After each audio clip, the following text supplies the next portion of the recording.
That metaphysics hesitated at first between the two paths seems to us unquestionable. The indecision is visible in Cartesianism. On the one hand, Descartes affirms universal mechanism.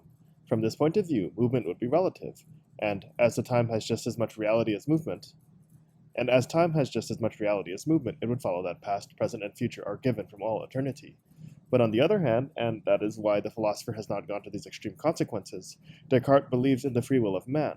He superposes on the determinism of physical phenomena the indeterminism of human actions, and consequently on time length a time in which there is intervention, creation, true succession.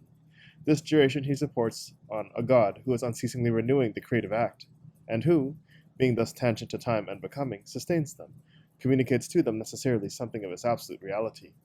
When he places himself at this second point of view, Descartes speaks of movement, even spatial, as of an absolute. He therefore entered both roads one after the other, having resolved to follow neither of them to the end. The first would have led him to the denial of free will in man and of real will in God.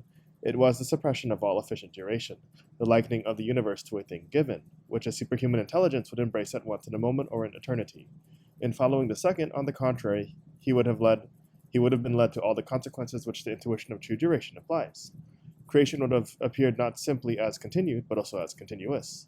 The universe, regarded as a whole, would really evolve. The future would no longer be determinable by the present. At most, we might say that, once realized, it can be found again in its antecedents, as the sounds of a new language can be expressed with the letters of an old alphabet, if we agree to enlarge the value of the letters and to attribute to them, retroactively, sounds which no combination of the old sounds could have produced beforehand. Finally, the mechanistic explanation might have remained universal in this, that it can indeed be extended to as many systems as we choose to cut out in the continuity of the universe. But mechanism would then have become a method rather than a doctrine.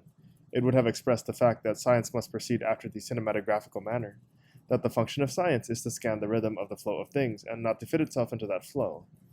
Such were the opposite to conceptions of metaphysics which were offered to philosophy. It chose the first.